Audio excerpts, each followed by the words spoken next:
Kajian tentang iman, di mana hal ini merupakan hal paling mendasar. Iman kebalikan dari kufur. Ini yang hal yang paling mendasar yang menentukan.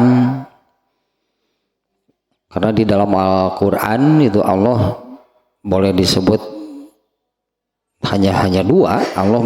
Allah berbicara hanya tentang dua golongan orang-orang yang beruntung, berbahagia gitu ya, beruntung, berbahagia, meraih kemenangan, orang yang sukses, itulah sebutannya, yaitu orang-orang yang beriman dan beramal soleh. Adapun sebaliknya, golongan yang kedua itu yang Allah disebut di dalam Al-Quran itu adalah golongan atau kelompok orang-orang yang celaka. Ya, celaka itu ya, celaka, nista, menderita, yaitu orang-orang kafir. Yaitu orang-orang kafirnya ini diantaranya hal ini yang difirmankan oleh Allah di banyak ayat sebetulnya. Sering dan banyak keitunya di dalam Al-Quran Allah menyebut dua kelompok orang ini secara berdampingan. Kadang-kadang menyebut orang yang celakanya dulu, yaitu orang kafir yang masuk neraka dan abadi. Nah, inilah yang disebut dengan celaka yang sesungguhnya oleh Allah, yaitu masuk neraka dan abadi. Kemudian dilanjutkan dengan menerangkan orang-orang yang beruntung, berbahagia, yaitu orang-orang yang masuk surga. Atau sebaliknya gitunya kalau urutan di ayat.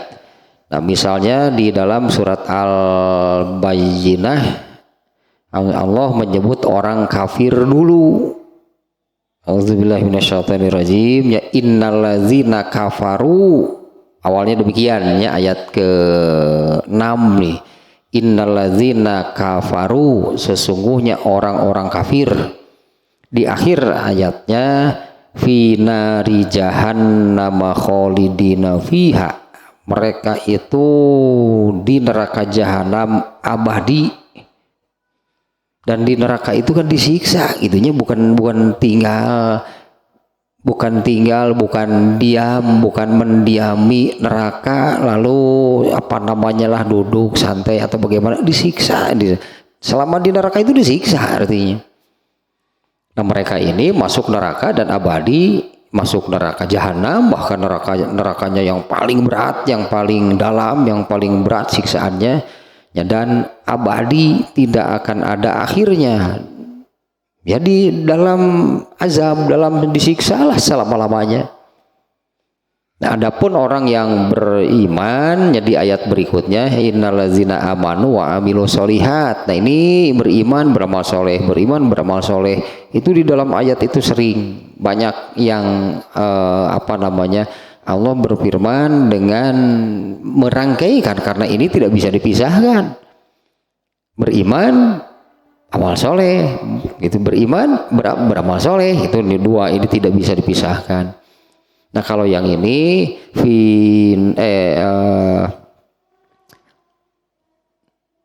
ayatnya itu jazaohum inda rabbihim jannah. Nah, kalau yang ini yang innallazina amanu wa amilu sholihat, ini jazaohum inda rabbihim, balasan bagi mereka di sisi Tuhan mereka, jannatu adnin tajri min tahtihal anhar khalidina fiha abada. Nah, ini ya yang menentukan dua kelompok tadi, yaitu kufur dan iman. Kufur, iman gitu sebutannya ya. Kalau orangnya yang kufur itu disebut kafir, kalau yang beriman disebut mukmin. Kemarinnya sudah ini sebetulnya lanjutan nih ya. Jadi kalau muncullah sebutan itu dari Al-Quran, dari hadis, bahkan sudah menjadi bahasa kita gitu ya, iman gitu kan, iman, beriman, kemudian apa namanya kufur itunya itu sudah familiar lah orang Indonesia. Nah sebetulnya kemarin ya baru sampai di sini. Kalau dikatakan iman, beriman, mengimani, itu yang diimaninya apa gitu ya. Kalau yang disebut beriman itu yang diimaninya itu apa? Nah yang diimaninya itu adalah agama Islam yang Allah turunkan. Jadi yang disebut beriman itu apa? Yang disebut beriman itu adalah menerima, berarti menerima agama Islam yang Allah turunkan dengan segala konsekuensinya nantinya. Menerima bukan hanya menerima. Menerima bukan hanya menerima dalam arti tidak menolak, tidak mengingkari, menerima gitu keberadaan, menerima Allah menurunkan agama Islam, ya menerima keberadaan agama Islam, tapi hanya sebatas itu. Kan tidak demikian. Yang namanya beriman itu adalah meyakini dengan hati, artinya meyakini kebenarannya sehingga Islam yang Allah turunkan itu diterima. Kalau orang yang kafir, yang disebut kufur itu, mereka ini menolak, mereka tidak mau, berarti tidak mau, tidak mengakui gitulahnya. Kalau yang disebut orang-orang kafir itu mereka menolak agama Islam yang Allah turunkan, mereka tidak mau mengakui kebenarannya, ditolak saja oleh mereka, ditolak ya, diingkari, tidak diakui.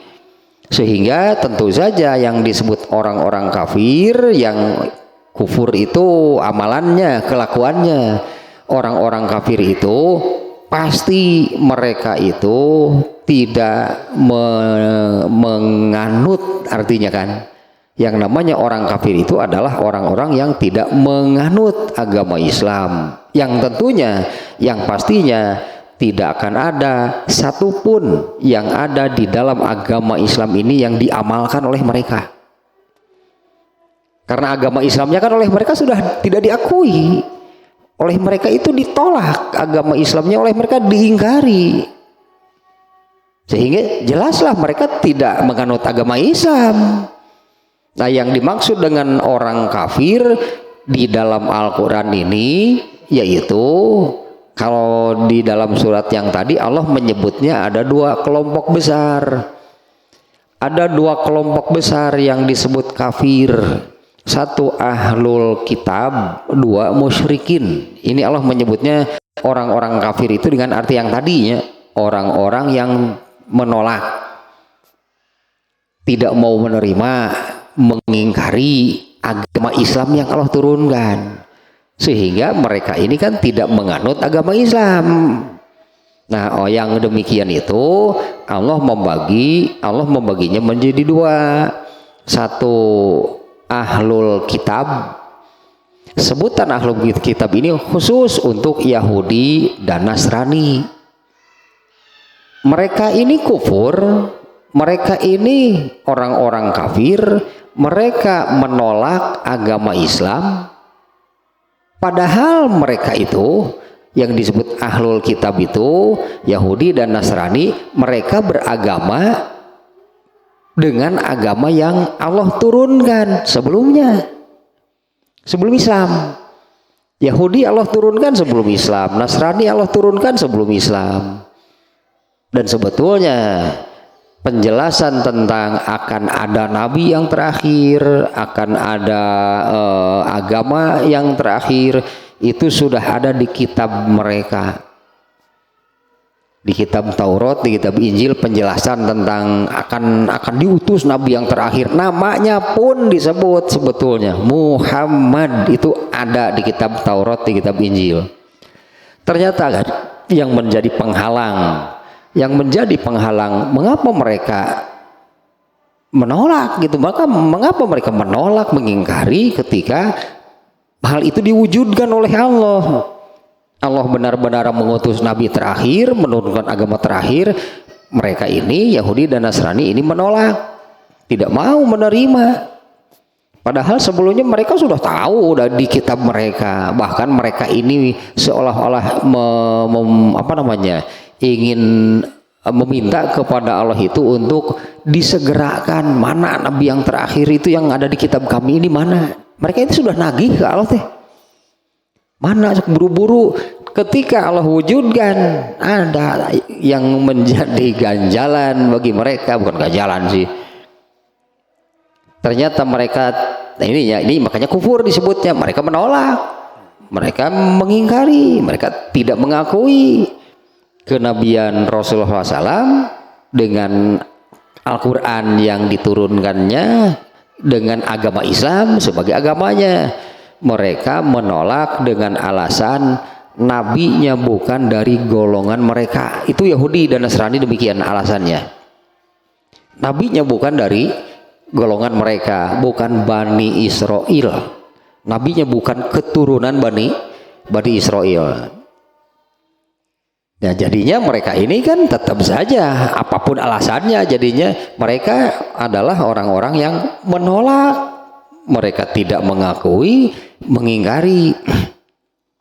Nah, kalau yang disebut beriman berarti kan, yang disebut beriman itu berarti menerima, mengakui, yang menerima. Jadi mengakui, menerima agama Islam yang Allah turunkan.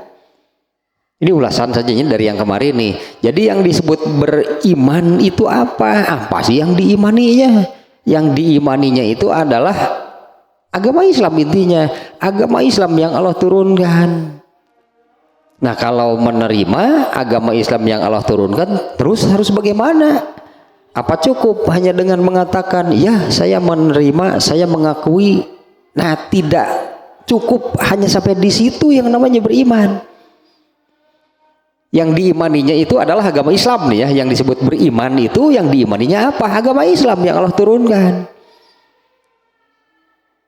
Menerima berarti mengakui agama Islam yang Allah turunkan. Tapi kan tidak cukup hanya sampai di sana. Yang disebut beriman itu tidak cukup hanya sampai mengakui kebenaran agama Islam dan menerima agama Islam. Makanya akan dilanjutkan ya, kalau Rasulullah SAW menyabdakan al-imanu itu adalah ma'rifatun bil qalbi atau takrirun bil qalbi wa ikrarun bil lisan. Nah, ini nantinya yang juga harus jadi pembahasan nih, ikrarun bil lisan wa amalun bil arkan.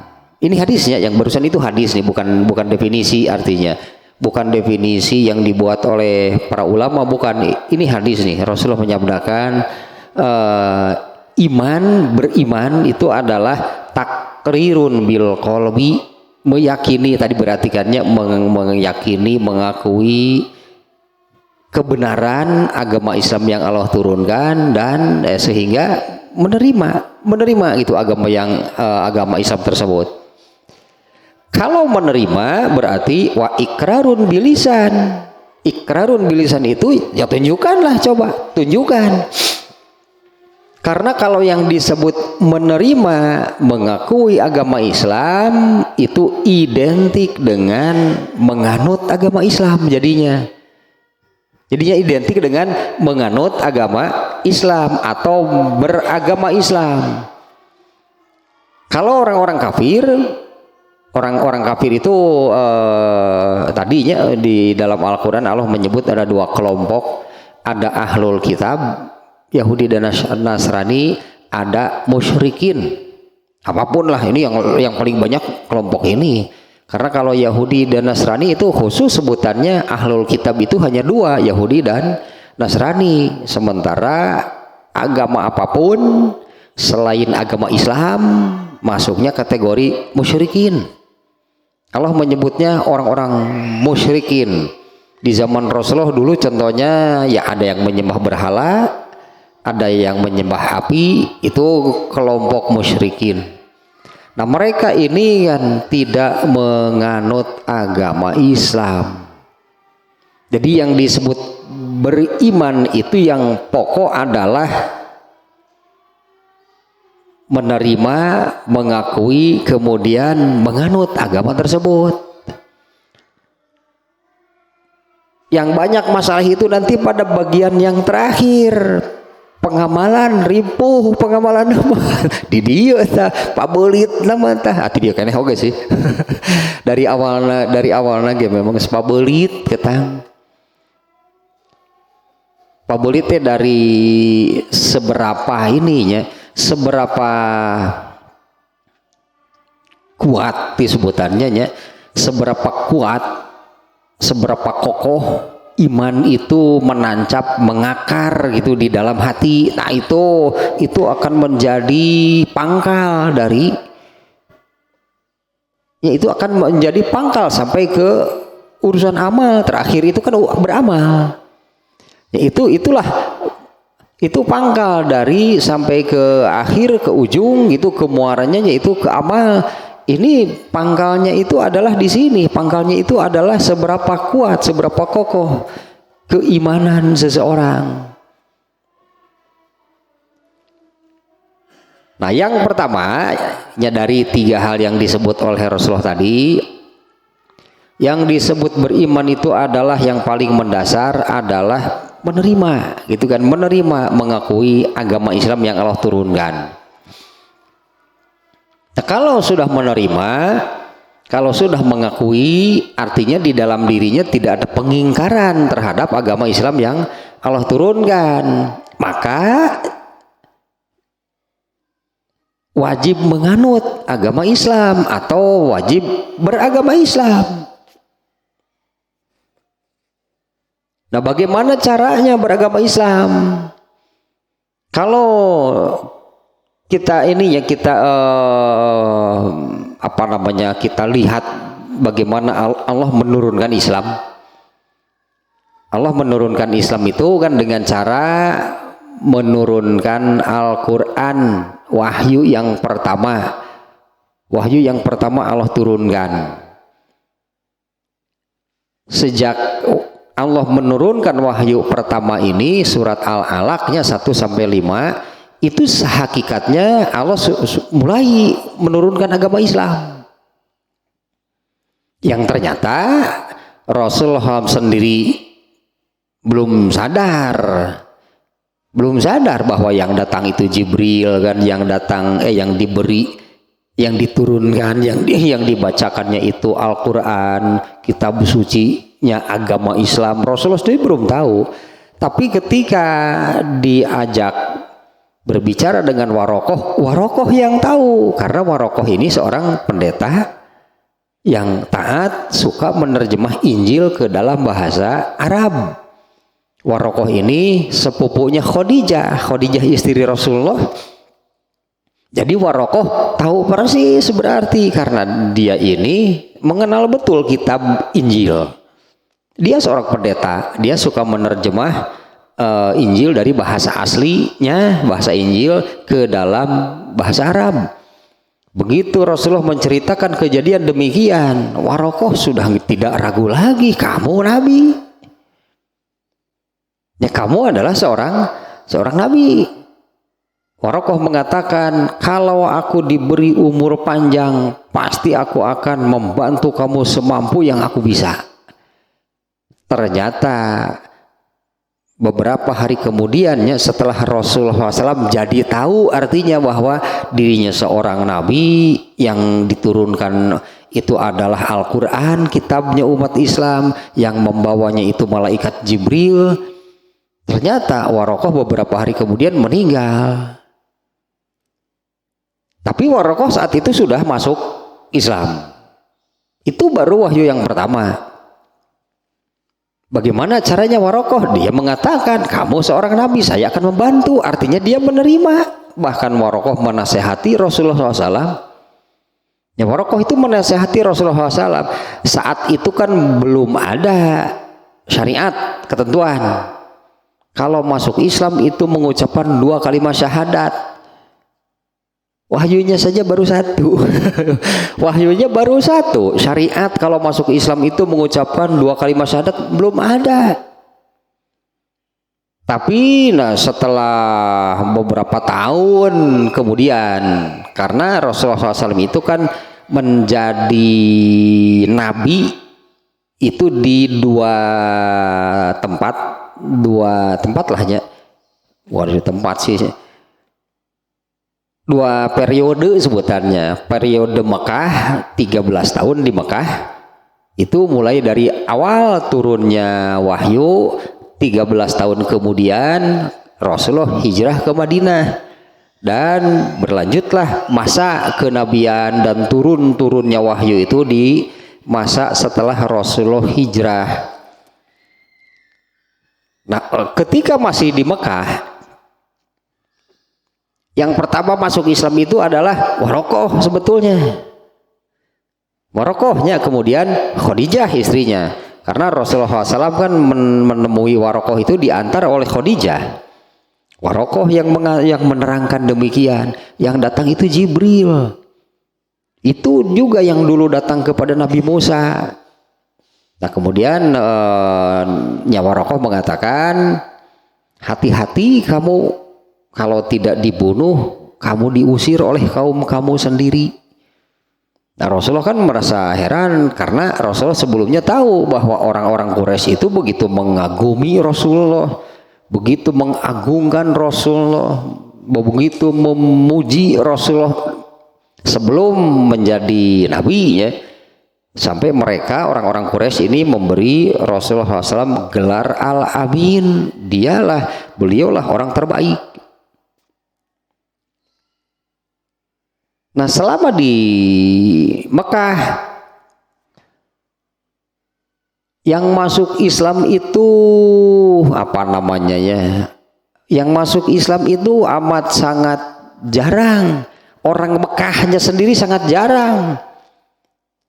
Bukan tidak mau ternyata, tapi mereka ini takut oleh kekuatan kaum musyrikin kafir Mekah, yaitu pimpinan Abu Jahal, Abu Lahab. Seperti kaum-kaum terdahulu yang ketika akan taat kepada Nabi yang Allah utus itu kan dihalangi oleh penguasa.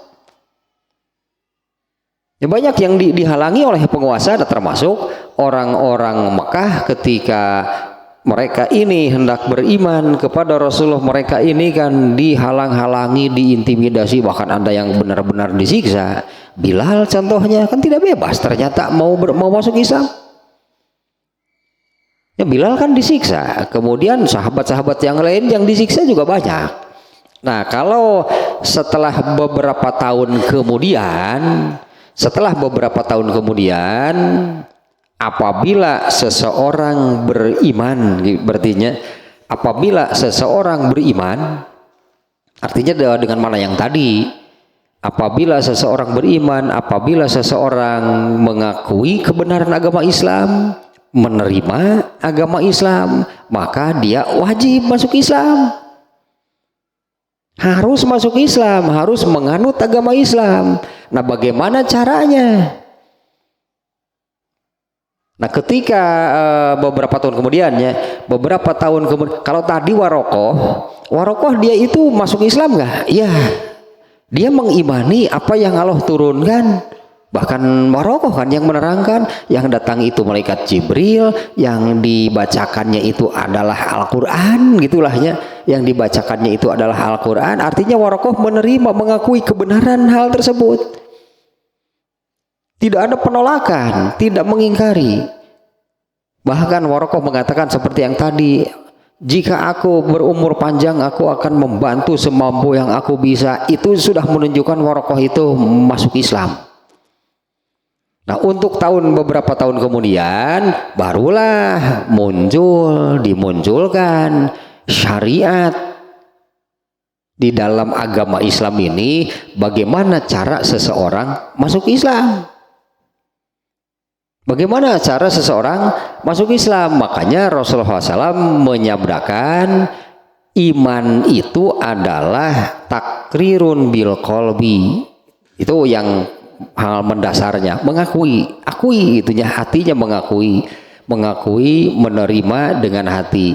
Wa ikrarun bil lisan. Nah, ini bagian wa ikrarun bil lisan itu sebagai tunjukkan, katakanlah tunjukkan ini sebagai ciri, sebagai tanda bahwa saya misalnya mengakui menerima agama Islam yang Allah turunkan, maka wajib beragama Islam. Nah, bagaimana caranya beragama Islam? Yaitu dengan mengucapkan. Ini syariatnya di dalam Islam adalah mengucapkan dua, kalau yang terkenal kan dua kalimat syahadat sebetulnya. Ya, yang terkenal kan dua kalimat persaksian itu. Syahadat itu persaksian. Yaitu yang isinya sebetulnya sesuai dengan, kalau ini kan bagian ikrarun bil lisan itu bagian lisan mengungkapkan. Yang paling mendasar adalah kan pengakuan dengan hati, mengakui, meyakini itunya kebenaran Islam yang Allah turunkan. Maka kalau mengakui, maka wajiblah menganut agama Islam, wajiblah beragama Islam. Bagaimana atau mulai begini, bagaimana ciri atalah seseorang resmi, mungkin resminya seseorang beragama Islam itu dengan cara bagaimana? Kalau di awal warokoh tadi tidak mengucapkan dua kalimat syahadat, memang belum ada syariatnya. Tapi beberapa tahun kemudian banyak sahabat yang diriwayatkan mereka disebutnya bersyahadat di hadapan Nabi. Nah, seperti inilah caranya orang menunjukkan bahwa dirinya itu masuk Islam, menganut agama Islam, yaitu dengan mengucapkan dua kalimat syahadat.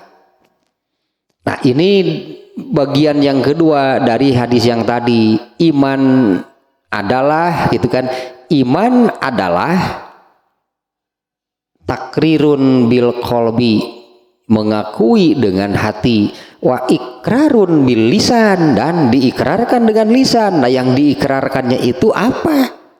Yang diikrarkannya itu adalah setelah ada syariatnya, ya. Setelah ada syariatnya, yang diikrarkannya itu adalah dua kalimat syahadat. Hatinya mengakui, lisannya mengikrarkan, dan yang terakhir adalah mengamalkannya dengan anggota badan atau mengamalkan ajaran Islam tersebut. Inilah iman yang hakiki. Inilah iman yang sesungguhnya yang disabdakan oleh Rasulullah di dalam hadis tadi. Iman itu apa? Iman itu takrirun bil qalbi, mengakui, meyakini dengan hati. Dalam artinya iman itu mengakui, meyakini, menerima. Kalau kebalikannya adalah kufur. Kalau kufur, makanya orang-orang kafir itu orang-orang yang tidak menerima, tidak mengakui, mereka menolak agama Islam yang Allah turunkan. Makanya mereka tidak menganut agama Islam, karena agama Islamnya oleh mereka yang disebut orang-orang kafir itu tidak diakui oleh mereka, itu ditolak, tidak diakui. Mereka tidak mau menerima. Nah, kalau orang Islam mengakui, menerima, berarti kan mengakui, menerima agama Islam. Buktikan apa? Dianut agamanya. Bagaimana caranya? Sebagai tanda resminya masuk Islam adalah mengucapkan dua kalimat syahadat. Nah, bagaimana dengan kalau Umar bin Khattab misalnya, ini kan kisah bagaimana masuknya Umar bin Khattab masuk Islam. Bagaimana masuk Islamnya Umar bin Khattab itu kan kisahnya sangat populer, terkenal. Ya kita ulang sedikit ya, kisahnya adalah Umar bin Khattab itu ikut musyawarah, ikut pertemuan ketika masih kufur nih, ketika masih jahiliyah. Umar bin Khattab itu ikut pertemuannya kaum kafirin Quraisy. Pertemuan agenda pokoknya adalah membunuh Rasulullah. Di pertemuan ini membicarakan agenda pokoknya itu membunuh Rasulullah SAW. Hanya di antara mereka ini ya, tidak ada yang berani menjadi eksekutornya. Saya gak setuju orang bunuh Muhammad dengan sosok sahano. Siapa yang mau menjadi pelakunya? Saya mundur tuan Umar bin Khattab ternyata dia yang kemudian menyanggupi saya yang akan menjadi eksekutornya. Nah ternyata ketika Umar bin Khattab menyanggupi demikian, di antara yang hadir saat itu ada yang mengejek. Si ganu bener benjik urang, si ganu bener rek ngabunuh Muhammad. Mun odeke ulah wakabatur tuh adi sorangan geus milu asup Islam. Wah bener cek Umar bin Khattab aslina. Adik kamu sendiri sudah masuk Islam. Tanpa basa-basi Umar bin Khattab pergi menuju rumah adiknya. Yang didapati adiknya, kalau nggak salah adiknya itu Fatimah namanya ya, yang perempuan nih. Kalau nggak salah adiknya dan suaminya sedang ada di rumah, sedang baca Quran. Bener langsung dihihidan dua anak. Bener dipukuli dua-duanya oleh Umar bin Khattab karena memang sudah marah karena merasa dipermalukan. Nah ketika mungkin sebelumnya belum jelas gitunya apa yang sedang baca Quran, adiknya sedang baca Quran. Sampai Umar bin Khattab itu minta sekali lagi, coba apa yang sedang kamu baca itu coba baca sekali lagi. Dibaca sekali lagi, ternyata begitu dibaca sekali lagi justru itulah yang membuat hati Umar bin Khattab kena disebutannya ya. Kena gitu. Hati Umar bin Khattab itu kena oleh ayat yang dibacakan. Da eta tuh minta sekali deui jeung naon sih baca cenah nabi teh. Sekali deui sih baca. Baca hareup aing muncul urang teh Umar bin Khattab teh ya atuh. Umar bin Khattab ada morokan keur masora badag ngagerem awak jangkung badag preman asli Umar bin Khattab. Siapa yang berani? Ini contohnya kieu Umar bin Khattab waktu hijrah nih. Waktu hijrah itu orang lain disuruh pergi semuanya lebih dulu. Umar bin Khattab menunggu sendirian. Yang lain disuruh pergi lebih dulu. Umar bin Khattab sendirian, nggak benar-benar sendirian, tidak ada kawan. Umar bin Khattab naik ke Bukit Sofa kalau nggak salahnya, mengumpulkan orang-orang Quraisy. Orang-orang Quraisy tahu ini kaum muslimin hijrah, mereka mau mengejar. Tahu orang Quraisy itu kaum muslimin sudah hijrah. Umar bin Khattab berusaha menghambat itulahnya, menghalang-halangi, menghambat pergerakan kaum Quraisy yang mau mengejar. Umar bin Khattab sendirian naik ke Bukit Sofa sambil mengacung-acungkan pedang. Semua yang hadir itu seolah ditantang lah. Yang berani maju gitu kalau seolah-olah. Hanya dengan kata-kata bisi aya nu hayang pamajikanna jadi rana maju sia jeung aing. Umar bin Khattab bisi aya nu hayang pamajikanna jadi rana maju ditungguan. Bisi aya nu hayang budakna jadi yatim. Bisi hayang nu inungna ceurik si budakna paeh maju. Enggak ada yang berani. Dan memang Umar bin Khattab demikiannya sampai Rasulullah SAW itu berdoa kepada Allah karena Rasulullah juga mau tahu potensi Umar bin Khattab seperti apa. Rasulullah berdoa kepada Allah, ya Allah kuatkanlah Islam ini dengan salah satu dari dua Umar. Satu Umar bin Khattab, satu lagi Amr bin Hikam, Abu Jahal yang dimaksud. Nah Umar bin Khattab ternyata ada yang mengejek, wah mendidih darahnya Umar bin Khattab, jangan berani-berani saeutik ke Umar bin Khattab. Pergi menemui adiknya, ternyata sedang membaca Al-Quran. Dipukuli lah adiknya, dua-duanya tas suami istri dipukuli. Kemudian Umar bin Khattab meminta, apa yang kamu baca, coba baca sekali lagi. Ketika dibaca justru kena. Langsung kita saat itu berbalik, tapi gayanya kan tetap Umar bin Khattab. Kemudian dia pergi gitu, dia pergi lalu menanyakan di mana Muhammad, sianu gitu kenapa padahal kasih Islam sebenarnya. Umar bin Khattab, di mana Muhammad? Siapa yang enggak ada yang berani menunjukkan. Akhirnya ada yang menunjukkan di Darul Arqam. Saat itu Rasulullah SAW ya kan sudah ada rencana mau dibunuh. Rasulullah itu sedang disembunyikan. Nah, Umar bin Khattab datang, yang menjaganya siapa saya lupa lagi lah. Rasulullah SAW itu diberi, itu ada yang datang, Umar bin Khattab udah biarkan masuk. Ternyata Rasulullah keberaniannya luar biasa. Rasulullah itu sebetulnya itu Umar bin Khattab yang datang beri gaya anger pan Umar bin Khattab mau pedang kieu ku aing. Umar bin Khattab mah anger gayana teh. Itu ada Umar, biarkan dia masuk.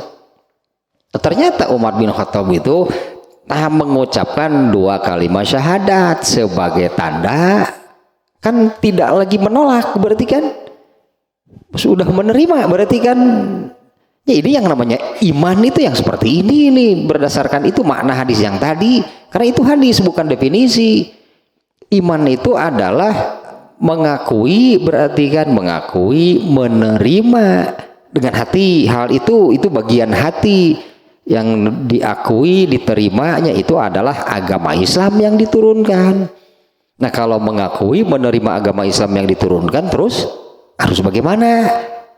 Dianut berarti agamanya gitu kan, masuk Islam sebutannya.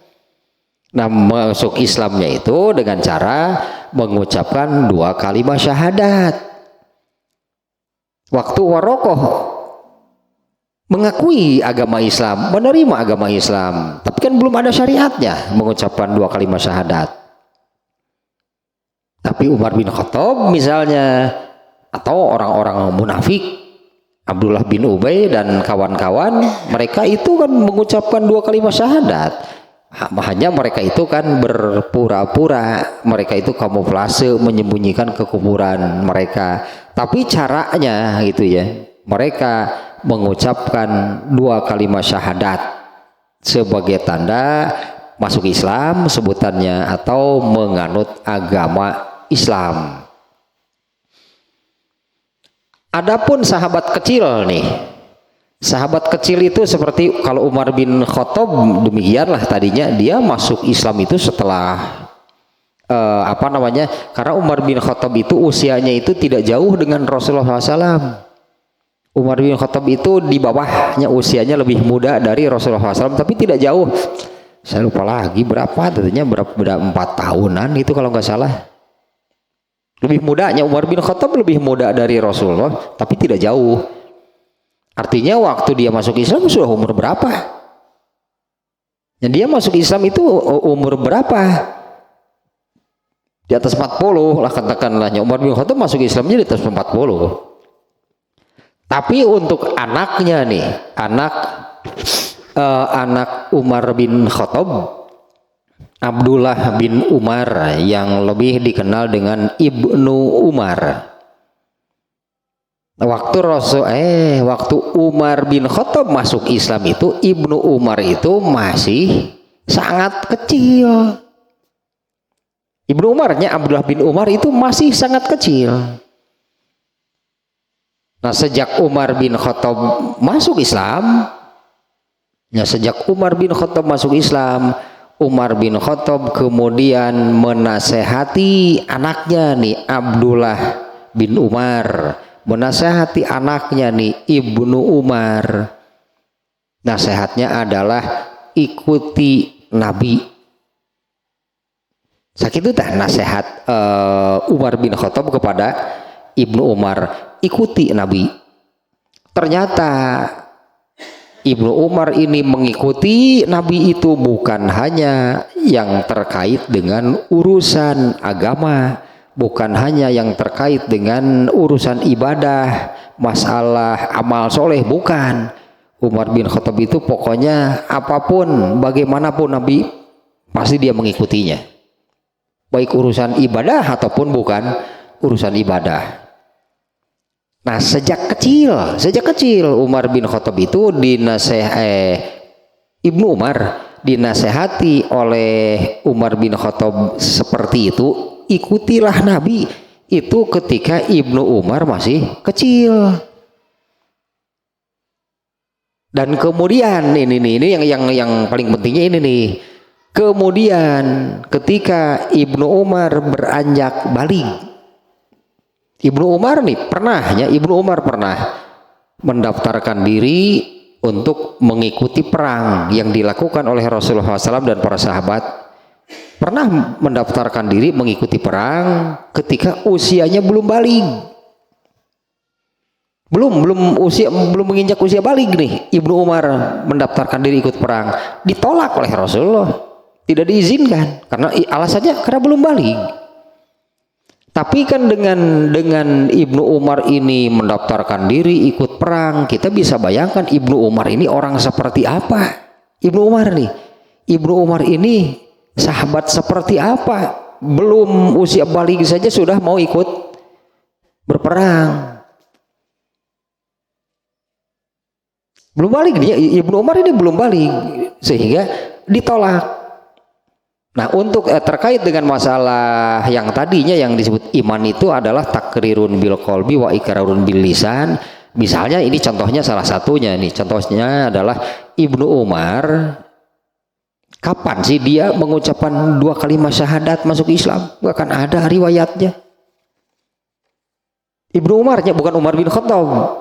Kalau Umar bin Khattab ya karena dia masuk Islam ketika sudah balik, sudah dewasa. Umar bin Khattab masuk Islam ketika dia sudah balik, sudah dewasa.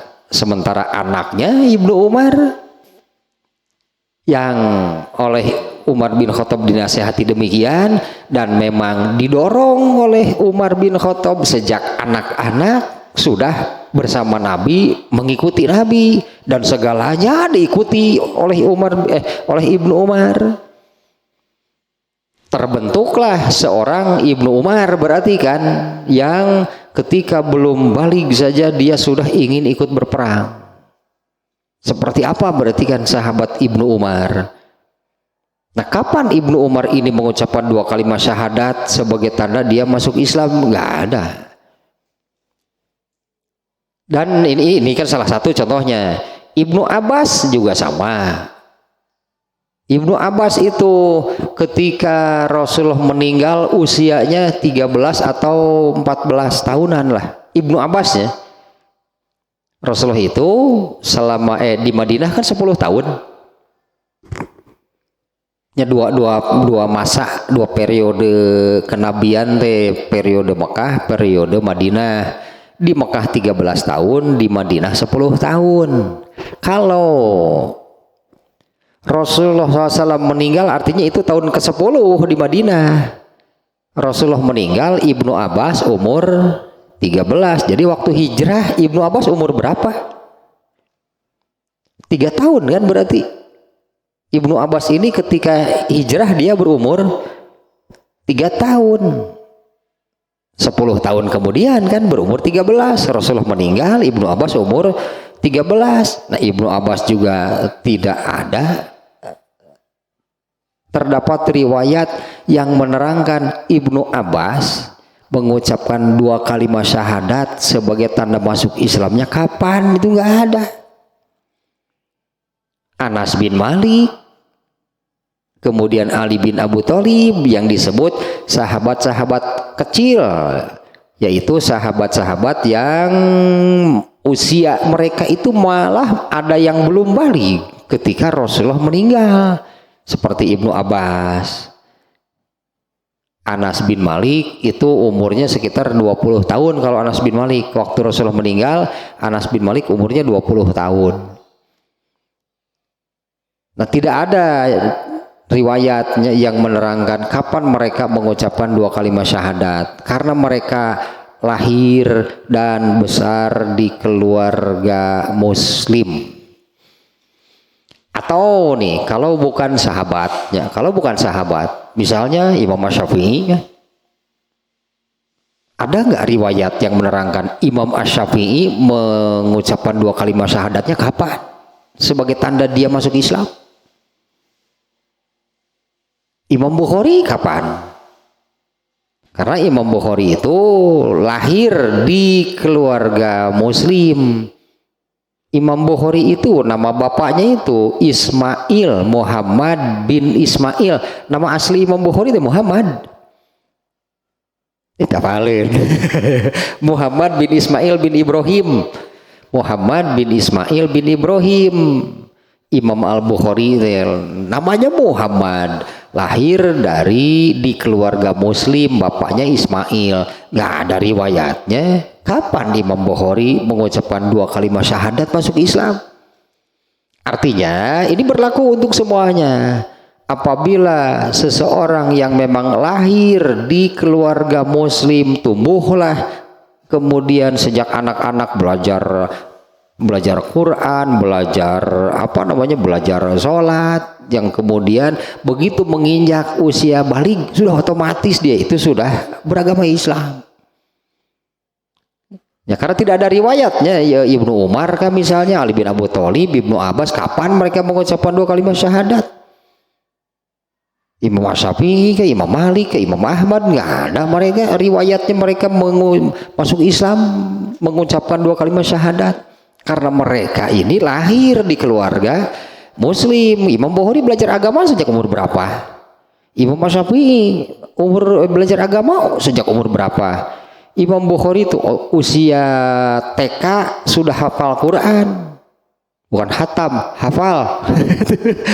Bukan hanya hatam, hafal Quran. Imam Bukhari itu di usia TK lah kalau di kita 5-6 tahun. Imam Asy-Syafi'i umur hafal Qur'annya itu telat sebetulnya umur 11 tahun. Telat Imam Asy-Syafi'i mah 11 tahun baru hafal Qur'an. Tok dibandingkan jeung urang kali ya. Di urang teu hafal-hafal. Tok dibandingkan jeung urang itu istimewa mereka. Nah itu yang kedua maknanya demikian, ikrarun bil lisan dalam arti kalau memang seseorang yang sudah balig, sudah dewasa, mau masuk Islam, barulah itu berlaku sebagai tunjukan gitunya bahwa dia menganut, jadinya kan dia menganut agama Islam, dia masuk agama Islam, ya ucapkanlah 2 kalimat syahadat. Nah setelah yang kedua ini jadilah beragama Islam, terus harus bagaimana? Kan ikrarun bil lisan itu artinya saya masuk Islam gitu kan ya, saya menganut agama Islam, terus harus bagaimana? Udah jelas satu dina hadis eta teh pantilu yang disebut oleh Rasulullah. Iman itu apa? Iman itu takrirun bil qalbi, meyakini, mengakui, menerima dengan hati. Kemudian wa ikrarun bil lisan, apa tadinya kalau untuk yang sudah baligh sih berlakunya ya, masuk Islam berarti menganut agama Islam. Kalau perlu yang perlu untuk yang sudah baligh sihnya diikrarkanlah sebagai tanda masuk Islam atau menganut agama Islamnya itu dengan mengucapkan 2 kalimat syahadat.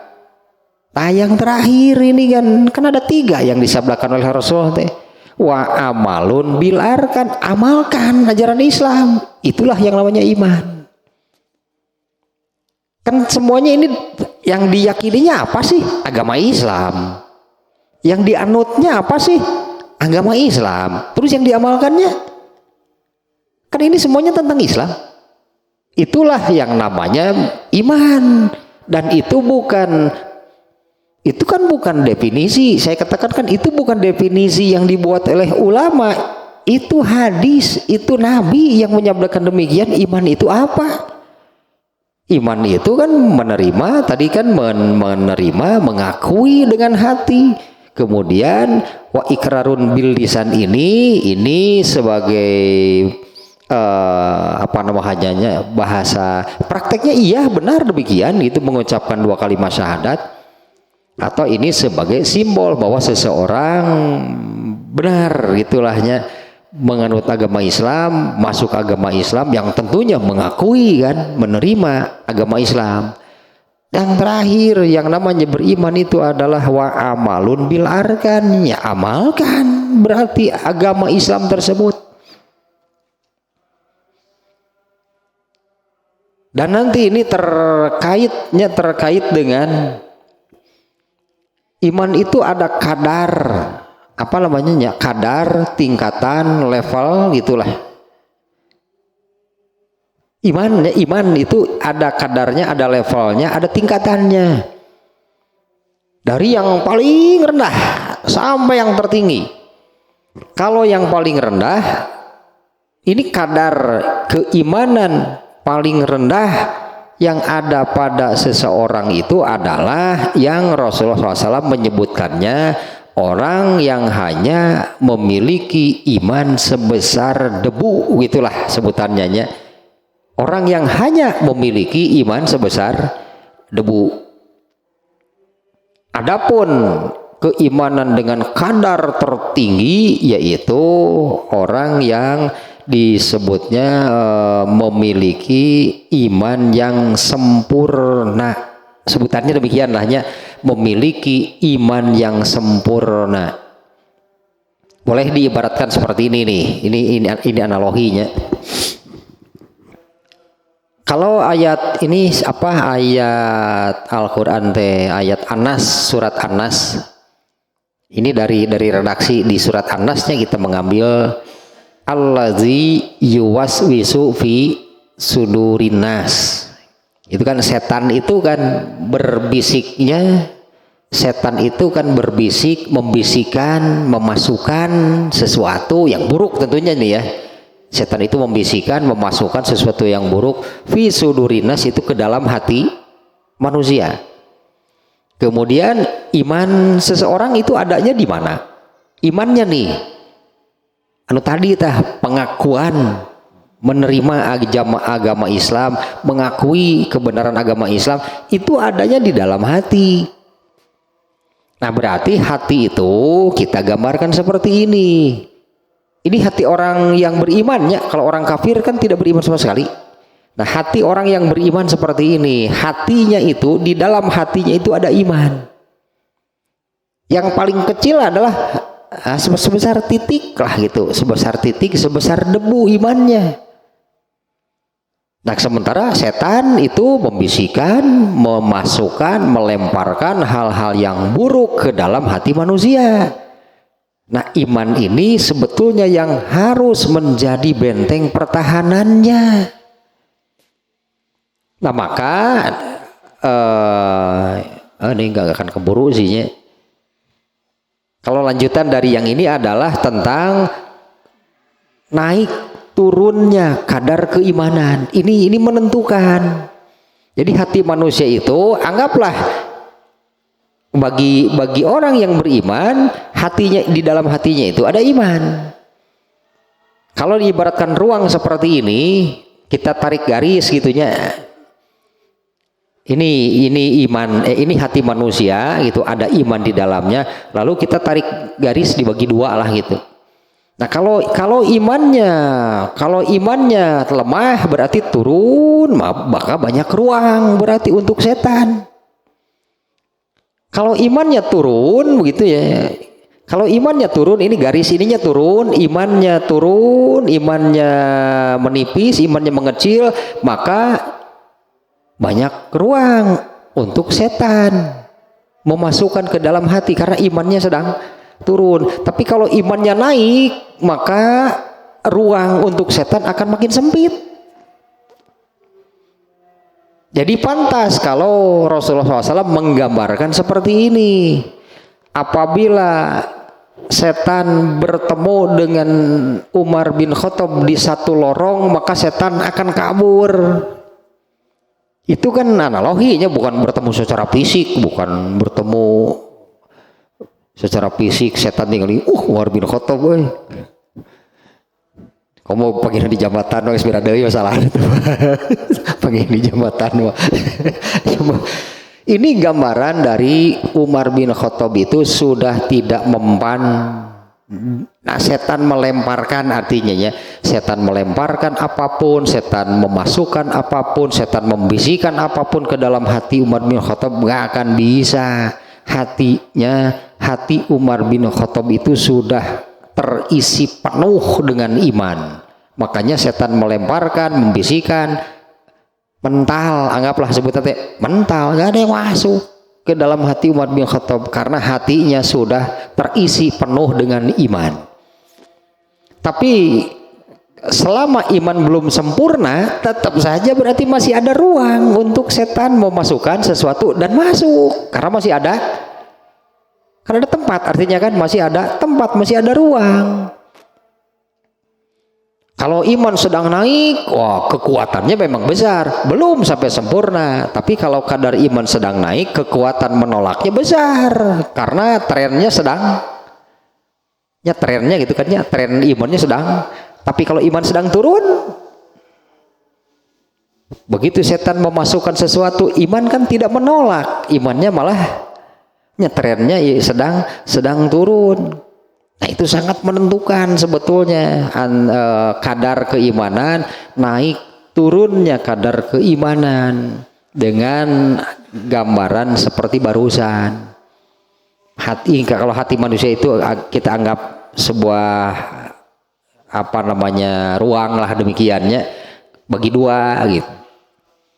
Nah ini iman ini naik turun garis, sehingga garisnya ini terus saja naik turun. Iman turun berarti ruang untuk setan banyak besar. Kalau iman naik berarti ruang untuk setan sedikit.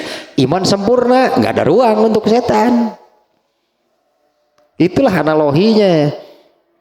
Nantilah berarti ini udah hampir ini nih tentang turun naiknya iman, bertambah berkurangnya iman. Ini kalau ini ya yang saya lihat di kitab Bukhari, Imam Bukhari panjang nih membahas bab tersebut tentang turun naiknya iman, karena itu sangat menentukan. Dan kalau turun bisa jadi turun bisa hanya tersisa yang tadi satu titik tersisa, padahal asalnya keimanannya lumayan, misalnya keimanannya lumayan banyak, tebal, tinggi, tapi karena tidak dijaga turun bisa sampai hanya tinggal satu titik, bahkan ada yang hilang. Anak nama mah dedeh we murtad. Kumaha nepi ka kitu teh, imannya tidak dipelihara.